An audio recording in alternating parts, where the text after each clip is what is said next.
Hello friends, I'm Colonel Failure and this is Get Back to Work, a series in which you've posed me a question or a topic. I talk about the topic and or question while I play a game.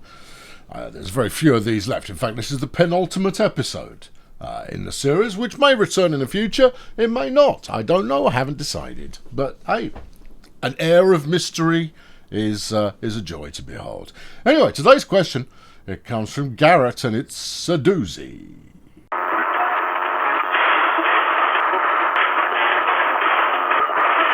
Today, friends, we find ourselves in Car Mechanics Simulator, and I'm working on this F-150 here, which has got an absolute beefcake of an engine, or it will have when I've made it. Elsewhere, well, let's go out the front door. That would probably be quite helpful. Elsewhere, I've got this Vantage that I think I've nicked the engine out of. Couldn't tell you why, and then I've got this Bronco, which is done. Yeah, no, that's ready to be sold and or driven or whatever. I don't know what I was doing with it. This is still the no garage, the no shop challenge save that I've got going on here. I can't remember if I've just casually thrown away the no shop element of it. But looking at my inventory, I certainly don't have that many fresh parts. Maybe if I were to go to the garage and just have a quick look and see what I've got parked up. Yeah, map. Yeah, parking. Yeah, let's go. I've got the Calpol. I've got the an M3. Yeah, a 220. Yeah, and another M3. This to me says that maybe I do have some cars that I have stolen from other people. Yeah, who are optimists. Oh no, that's one I've finished. Yeah, that one's very clearly done. Oh, look at it! It's an absolute beast. It's variable in terms of quality, but it does have an engine that works. I'm reliably informed, and I could sell it for 44 G's any time I like. That's nice. Oh well, I'm so pleased I got that out of the showroom. It's wonderful. It's really nice. Yeah, I should probably go and spray it. No. I think to spray it would rather undermine the majesty of what you look at the combination of wheels that we've got going on there. That's going to rub ever so slightly, but hey, who's really counting? Yeah, it's an eclectic build. That one. Good times. Anyway, I'm going to go down to the. Where am I going to go down to the? Oh, I'm going to go. Hold on, I need to put you. You get back in your hole. All right, go on. Go back into the car park. I tell you what, I'm going to put you in there as well. The chances that I deal with that anytime soon are pretty remote. Yep, put it in parking. Out of sight. Oh, I don't own that. Okay, well, we'll put the Bronco in there because I'm going to go shopping. Yep, and bye-bye then. Good, right. Today's question is from... That's not the button I wanted at all. I haven't played it in a while, and therefore the buttons are all... We'll figure it out. Chuck me down a barn. That'll do. Yep, let's go. Right. Yeah, so Garrett says, Morning, Colonel. Yes, that would be me. We recently found out my wife is pregnant. Congratulations. Went for the first ultrasound, and we found out it's twins. Hey, those are the days. Those are the days you're likely to remember that one. How screwed are we? Any tips for first-time parents of twins? I know we're going to screw up. It's part of parenting. I'm just trying to hedge my bets where I can. As for the game, take your pick between Car Mechanic. I've chosen Car Mechanic Simulator. So, multiple births. Now, there can't be any of you watching this who aren't already aware of the fact that I am the parent of triplets, or I am a parent of triplets. And let me tell you, it's a delight. What are we looking at here? There's an E-Type. Yeah, I know. It's almost heresy to say that I don't like the E-Type, but I don't. It's just not my style. Fuel pumps, flipping heck, that's useful. The Bronco front door. Where were you when I needed one? No, I don't need that now. No. I just don't need it. Good.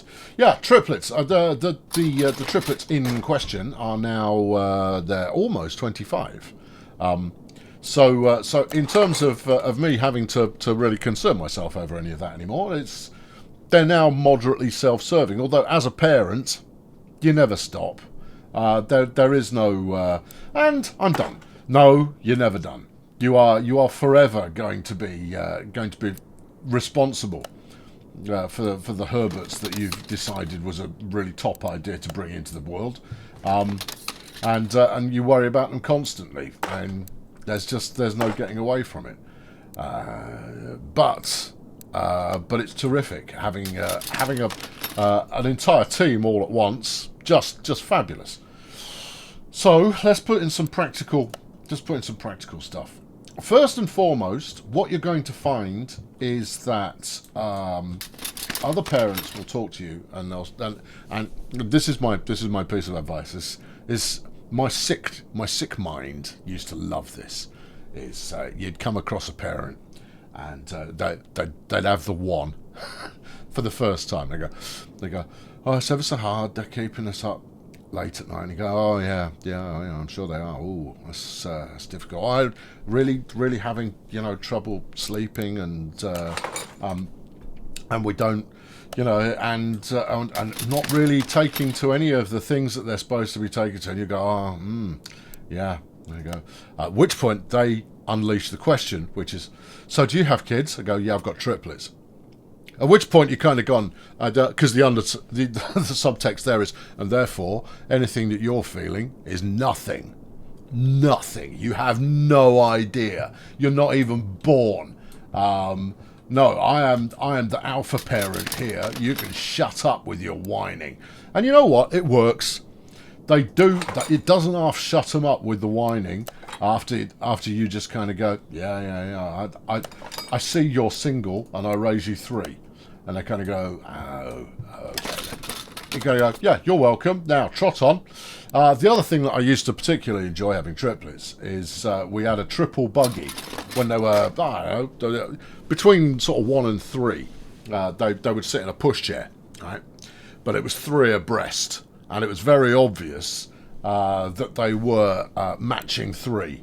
Not that they looked alike, but they were all of a similar kind of size, and therefore you'd get. I used to love walking down the pedestrianised bit of the high street, and you'd see some parent or other pushing a couple along in a twin buggy.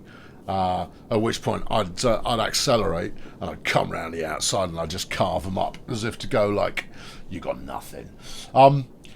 So you have that to look forward to, the inbuilt sense of superiority over mortal parents. You get to be rightfully smug about it in public, but only in public, because in private you've got a roller coaster coming. Now, there's a difference between 3 and 2 in terms of the amount of effort you need to put in. It's only more time, right? So you only sacrifice more time to doing 3, but it's not 50% again. No. It's you get economies of scale, right? So it actually takes only say like a third amount more effort to add a third one, rather than 50% more effort. It's genuinely because here's the process, right? So if you're doing changing, which you'll be doing changing a lot early on, when you've got all the kit set up, then you just do a production line. You do one, and you've got all the bosh, and you've got your technique down, and you're absolutely ripping it. And then you do the second one, and then you do the third one, and you get very good at doing it real fast as well. It makes a big difference to be able to go real fast. It's not an Eldorado, is it? This is going to be some knockoff. What is it? What are you? Well, let's examine it anyway. I would like to know what we're playing with here, but this looks like the kind of thing that I would be most interested in restoring. So yes, it is a lot of work. The main thing is you have to work as a team. You cannot put it all on one of you, because even if you're only having one, right? Having kids is tricky, right? It's tough stuff. and it is one of the best learning experiences you'll ever go through as a human. No, I mean, I do not. I take nothing away from people that go, I am not having kids, not doing it, it's not for me. That's fine. Everybody's it's a personal choice sometimes, and sometimes it's a choice that is thrust upon you. However, if you do desire children, then I can't recommend it highly enough. It's flipping brilliant. It is incredibly character building.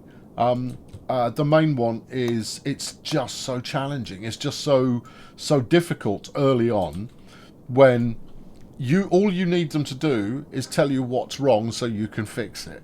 I go look, just tell me what's wrong. I'll sort you out. Just tell me what's wrong. It's a Luxor Bowen. Well, it looks like a Cadillac. I might be interested though. How much do you want? 17 grand? Yeah, all right, I'll buy it.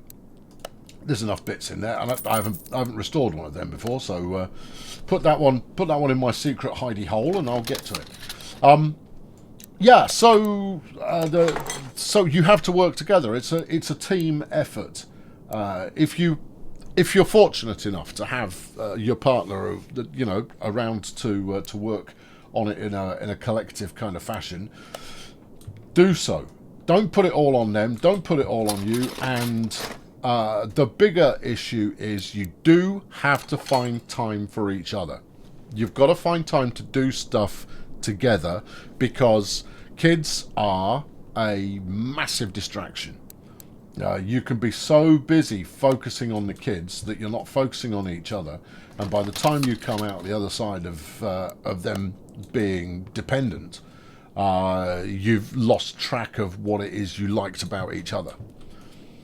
And that's kind of critical. That's part of the problem that led to the demise of my first marriage was the fact that we had triplets. I mean, she did so much for the triplets compared to me. I was doing the make some money aspect, because running triplets is a full-time job. For a good couple of years. So yeah, but by the time they'd reached 7, 8, 9, we had nothing left in common. There was nothing between us that was a good match. And I mean, it's sad to see it go. We managed to do it in quite a positive, as much as separating can be positive.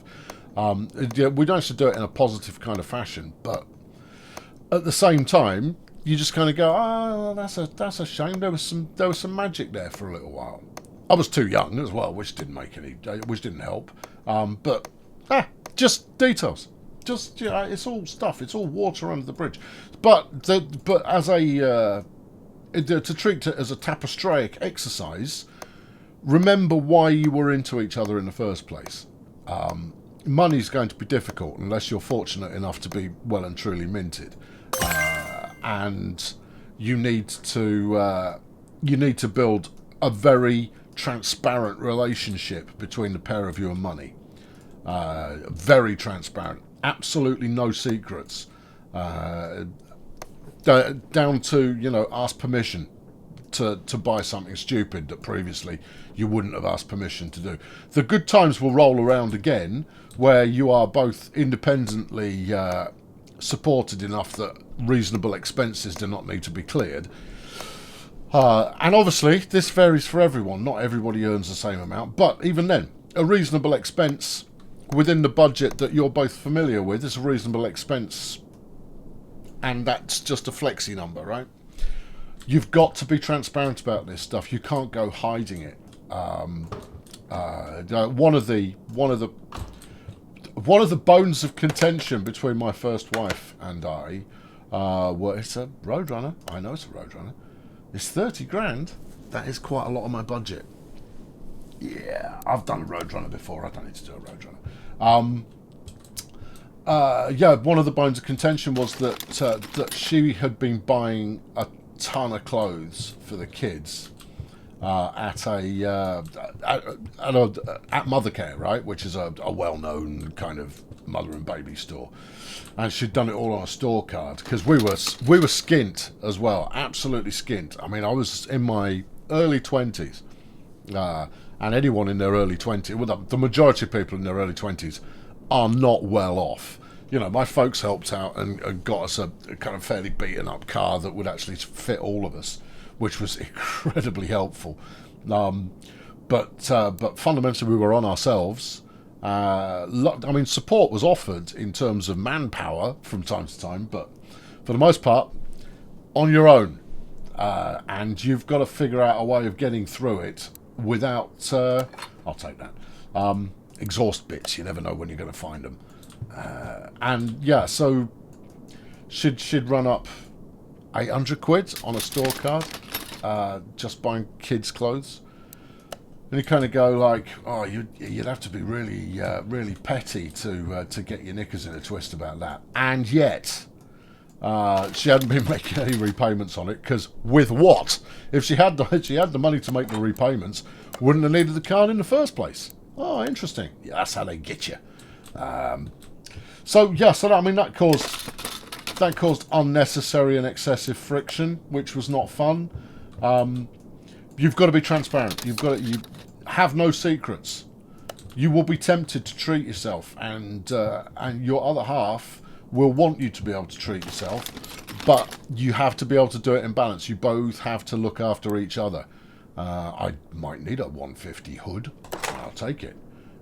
It's quite possible I've got one just sat around the yard, back in the yard. So yeah, I always take a bit of that. You never know. Also, you can patch it up and make a couple of quid off it if you flog it, which is no bad thing. There's the case and anything else. I'm always tempted to pick up a GTO part, despite the fact I haven't actually got a GTO on the go at the moment. But there we are. I'll take the air filter base, because that's other things that don't repair so well and quite often are missing. All right, talk to me about this E-Type then. Let's have a look at it. What's it got going on? I'm not going to buy it. I don't like the E-Type. Don't like it. It's not my car. So yeah, so you're in it together, and you need to remind yourselves of why you're in it together. Why did you two idiots decide to get into this mess in the first place? Because there will be stuff that is incredibly hard, and the combination of sleeplessness and stress and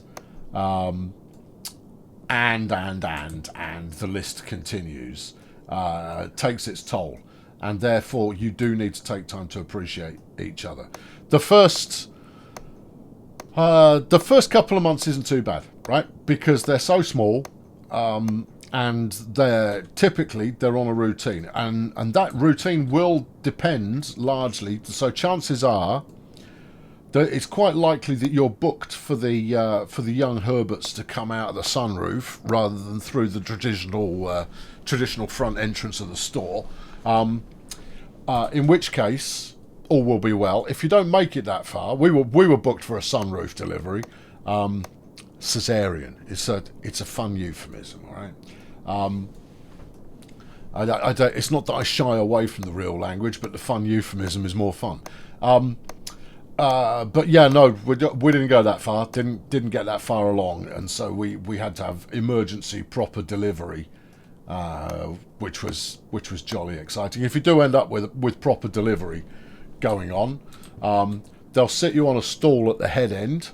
Don't be too bothered about what's going on down the bottom end of business. Everyone says, don't look down. Now, you might be curious. You might kind of go, no, but on a biological basis, I think it could be fascinating, and I'm sure it could be. But don't look down, I feel, is salient advice. You've got professionals looking down. That's what they're paid to do. They'll be taking care of all that business. And let's put it this way: I didn't look down, and I don't feel like I missed out on one of life's great wonders. No, and neither would I be particular. At the time, I might have been squeamish about it. These days, not even slightly. The biological stuff that I've seen since then, you'd be hard pressed to make me over squeam at something. I'm sure there will be things that would catch me off guard, but no, for the most part, I think I can take it. Yeah, I could take it. I could probably handle it. I'm probably beefcake enough to deal with that now.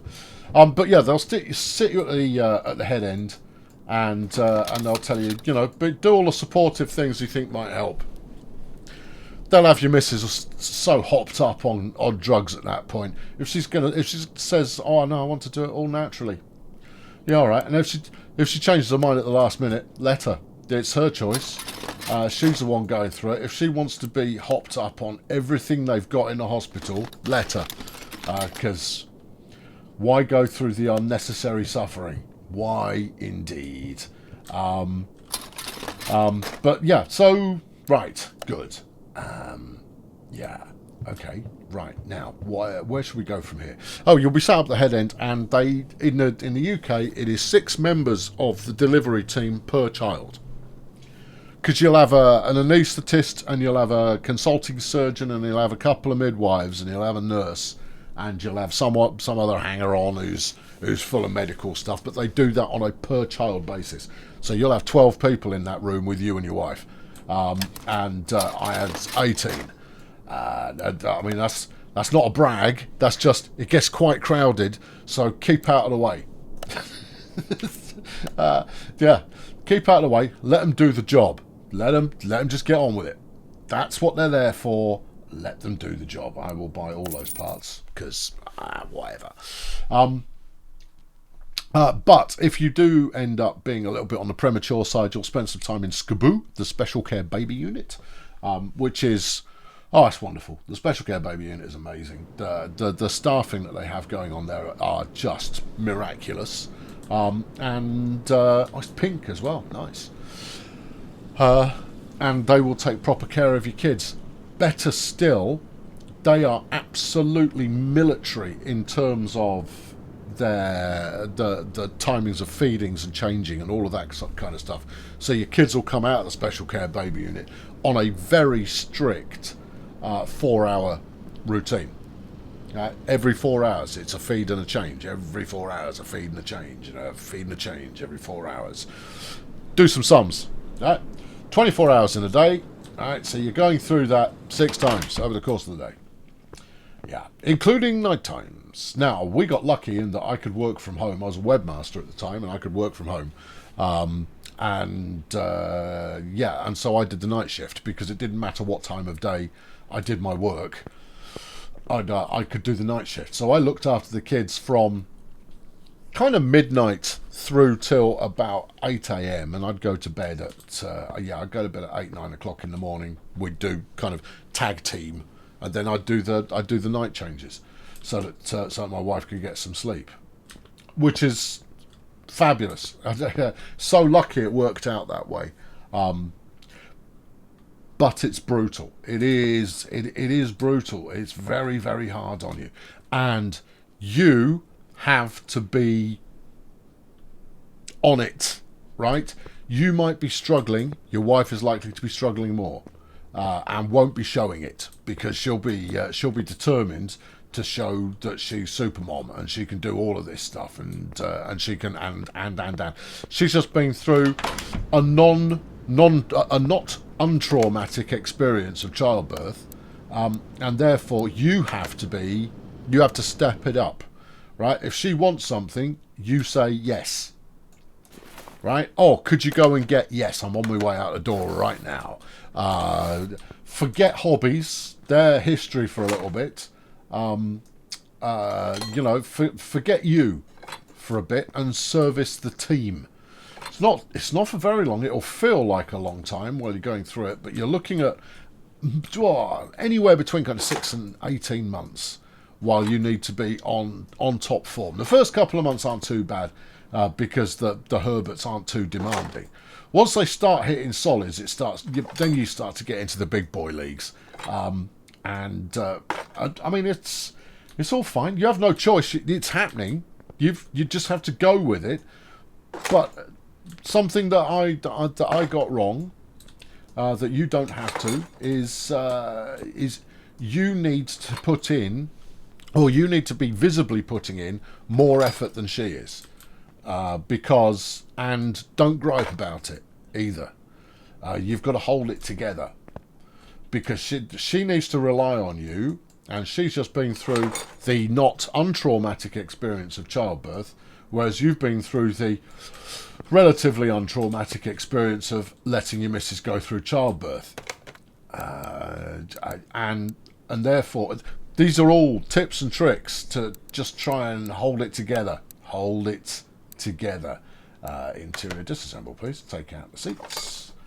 Yeah, take out the seats. Yeah, is that a rear bench as well? Oh, lovely. Take out the seats. Yeah, take that out as well. Fabu. Right, let's get this over the... No, wrong button. Doesn't it? That does some stuff in this game, but not all the stuff. Yeah, look at the state of this flipping thing. It's not going to be pink when I'm finished with it. Don't get me wrong, I think a pink car can look quite good, but that's not what I'm about. Huss this over the car wash, would you? There you go. All right, let's go and get that sorted. Yeah, so I think I have laboured that particular point enough, and that was not an intentional pun. It was just a happy coincidence. There you go. The chassis is not actually in bad nick, you know. It's not. It's actually in pretty good nick. It is in pretty good nick. Yep, detail the interior of the car. Might as well do it now. Makes no difference. Oh, yeah. Oh, look at that. That's nice. It is nice. I wouldn't mind one of these. Yeah. Completely useless for British roads, of course, but hey, whatever. What's it go for now? 13.5 grand in the condition it's in now, and that's with all the panels off. Fair enough. Right, put that over there. Yeah, you really ought to strip out the rest of the parts. It's such a hassle. That's the game, you clown. Yeah, right, okay, let's get to it.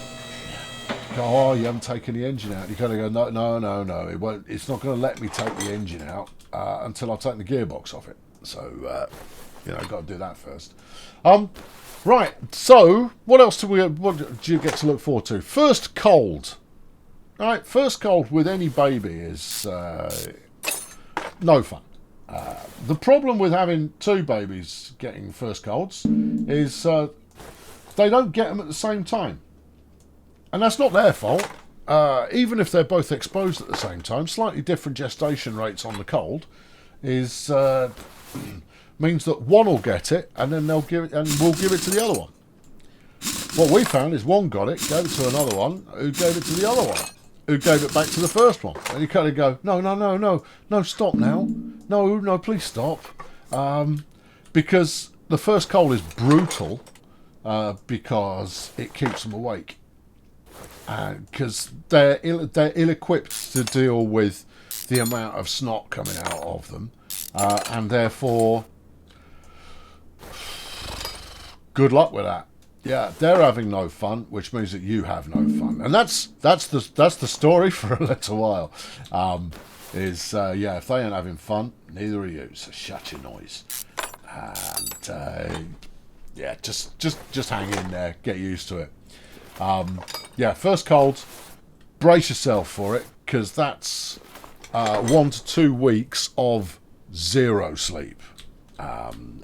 Snatch it where you can get it. Practice getting the kid to fall asleep, or getting one or both children to fall asleep while lying on you, while you've got them supported in arms. Because if you can accomplish that, you can go to sleep. You can go to sleep while supporting your offspring, knowing full and well that should they require anything, they will let you know. You won't have a clue what it is that they want. They'll just let you know.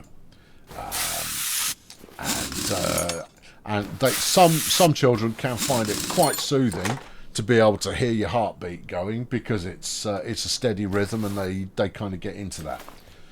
So if you can figure that out, you can go to sleep. Not great sleep, obviously, but you can close your eyes and doze a little bit. Just don't wake up like, "Hurrah!" because then the kids go flying, and that's not ideal. You will damage them. I don't mean emotionally. Emotionally, that's a given. But physically, you are going to damage your children. We've all done it. We've all been there. There isn't a parent alive who hasn't done something horrific to their child. I only did 2 out of the 3 of mine. But I do a pretty good job. I'm sure my missus managed to catch up on the 3rd part there. My oldest, the oldest of the 3, I dropped a full dinner plate on her head. Wasn't deliberate, no. But yeah, that caught her in the bonce, which rather took her by surprise. Number 2 of the 3. I was doing number 3 of 3. I was doing the old horsey with rather exuberant horsey led to him doing a full rotation while I was still holding on to him. Took him by surprise. Took me by surprise. He didn't much like it. No, I wasn't too thrilled about it either. So yeah, you are going to harm them. Hopefully, in a way that they'll be able to recover from in later life. Hopefully that they forget. My mum tells a great story about how I was in one room, she was in another room, she heard me screaming on the other side of the door. She was trying to open the door, and it's because I had my fingers trapped in the door, and so her trying to... No harm done. Yes, her trying to open the door was actually crushing my fingers further still. Parents... It's what you do. It comes with the territory. You're going to damage them. As long as it's not too terrible, then okay, it's fine. It's normal. I pray that your accidents are only minor. Right. What else? Well, on the subject of them feeling a bit, rubbish, there are 2 items you should never run out of. Number 1 is Calpol. Everyone with a parent in the UK knows about Calpol. What is Calpol? It's a paracetamol suspension designed for children. What does it do? Knocks them out. Doesn't matter what's wrong with them. Give them Calpol, they're done for the day. It's magic. It's just magical. You have to really work hard not to use it all the time. And actually, it's not that hard because most of the time the kids are no bother. I mean, they are as much bother as you expected. What am I just unscrewed that. Yeah, so what am I missing? There isn't another screw for that. That usually just goes boink, but it's not doing it. Okay, hit escape. That's not helped. It hasn't, has it? Oh, there we go. No, it doesn't want to play. All right. Right. Do that. Oh, it's because you're taking off the bottom arm. Right, okay, fine. Yeah. Play on expert mode, you see. It doesn't give you handy little hints of like, that's the bit you missed. You gotta work it out for yourself, and it's only familiarity that allows you to do so. Yeah, Calpol. Do it. Do it. Never be like, oh no, I'll never do that. No, once you've done it once, there's no going back. You've done it once, you kind of go, this stuff is freaking great. That's number one. The magic bottle of I just want a night off. I'm trying not to overdo it. Number two is the Bonjela. The kids version of Bonjela. Which is it's an anti-gum inflammatory, tooth hurty, mouth hurty kind of a thing, and it's great. It's anaesthetic for the mouth, and frankly, you would not believe how flipping useful that stuff is. Just those are the two things. Never run out of those. Never run out of them. Never run out. Baby wipes, always worth keeping them. Always worth keeping them around. Now, on the subject of baby wipes, if you're changing a child's, you might use baby wipes. You might use cotton wool and lotion of some description, which is the cheaper option. Which, if you have three at once, every cheap option is the option. We use terry nappies as well, because disposables. Oh dear! Later on as they got a bit older and they weren't going through quite so many, we switched to disposable nappies. And let me tell you, holy cow, it's a luxury. Oh boy, disposable nappies are amazing. I mean, whoever came up with them should get a Nobel Peace Prize and then have it taken back off them for the irreparable harm they've done to the planet for all this stuff that's being chucked out. But as a parent, you just kind of go, no, give them all the awards. They've earned it. What do you need detaching? Well, let's take the starter off. Where were you going with that? I don't know. I'm just generally bimbling around. It's about them being babies. Yeah, trying to move on a little bit further. Some more baby knowledge to go for. No. Baby wipes. Always keep them around. It's always handy to have them.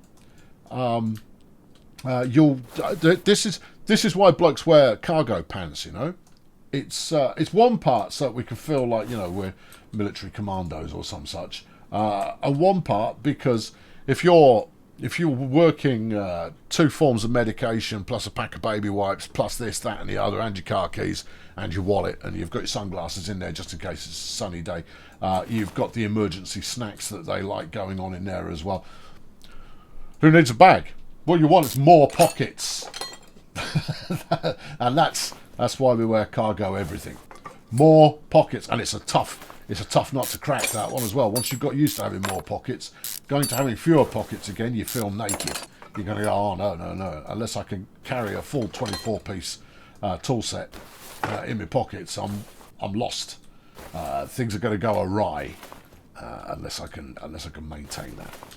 I only slightly exaggerate. Right, let's get some belts off. I think I'm going to have to do this from the engine bay though, right? Yep, you can't do it on the lift. Could not even take the fuel. What's that? Oil filter.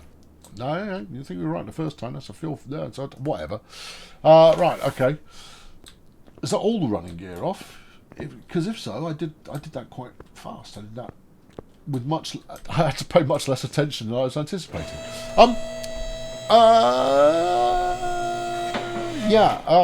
So yeah, those are the things not to run out. Now, here's the interesting thing, another interesting thing about multiple births, is they hold each other back, the kids.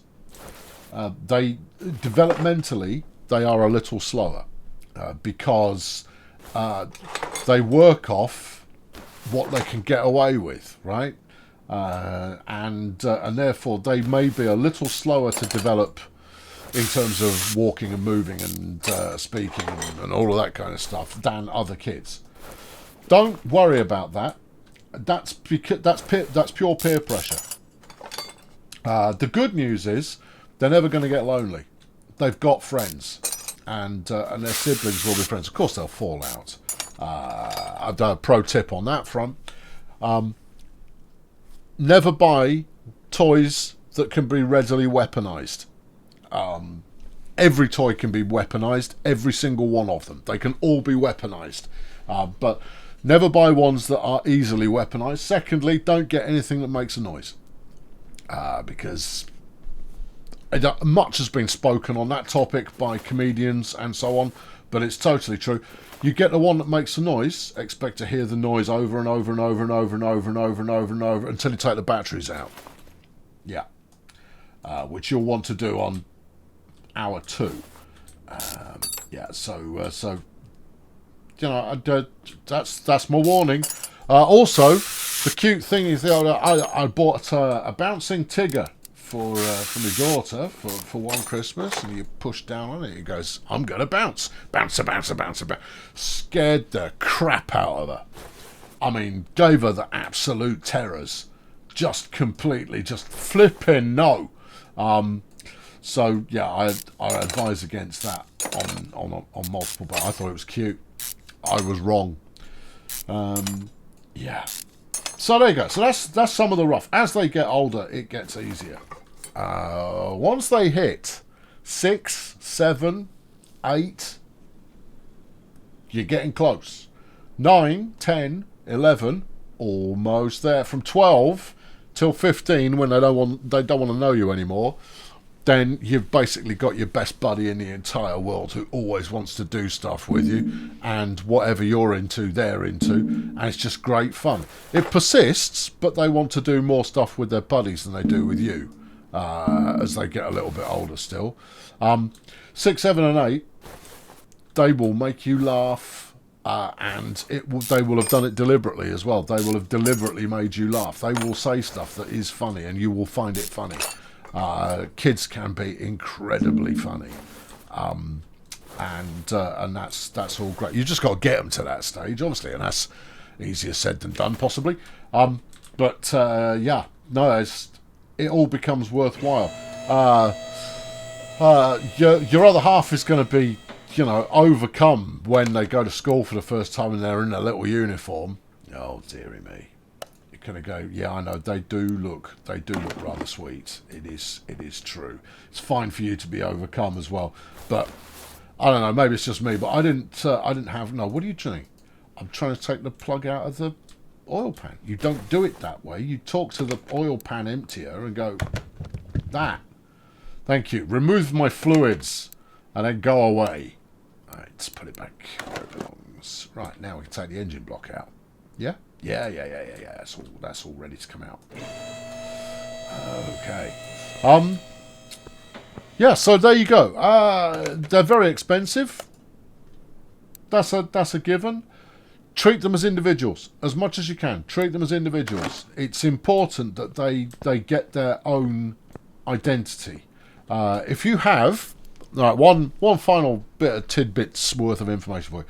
If you have twins who are identical, that's your fault. All right, that is that's the egg splitting and duplicating during the gestation period. That's on you. If they're non-identical, that's her fault because she provided multiple targets and you hit them all squarely. My lot are non-identical, and therefore not my fault. I just did the same job I was always doing, but I just happened to hit every single target at the same time. Yeah, it's very much like being on Bullseye. I've got multiple prizes, and not many of them landed in the red. No, stay out of the black and into the red. I stayed in the red. Multiple, never mind. The euphemism is rather breaking down here, and perhaps we shouldn't continue with it. Yeah, so there's that. So you can hang that over her as often as you like. Just be wary of making funny jokes one too many times, because they stop being funny to anybody other than you, and more often than not, just get you in trouble. You'll know where that line is shortly after you cross it. You're welcome. Right, I am going to weld the frame anyway, I think. Move the equipment out to the old Luxor Bowen. Weld it. Yeah. Beautiful. Possibly didn't need it, but it's been done anyway. Great. There you go. I've been Colonel Failure. Garrett, it's great. It's great. You're in for a... Looking back on it, it's a treat. Okay? It is character building. It is... it tests your sense of humour to every single level. It tests your relationship. It's up to you to make the relationship work. You've got to remember why you were into each other in the first place. You've got to be in it together, because otherwise it doesn't work. It will end poorly. I can't stress it enough. Stick at it together. You are a team. And you need to do, it will feel to you like you're doing more of the heavy lifting. Let me assure you, you are not doing more of the heavy lifting. You are both equally lifting heavily. Heavy things are being lifted, and it's the pair of you lifting them. Right, there you go. I've been Colonel Failure. Thank you very much for your question, Garrett. I wish you all the very best. I hope it goes swimmingly. I hope it's the 10 fingers, 10 toes for both of them. And good luck. Cheerio.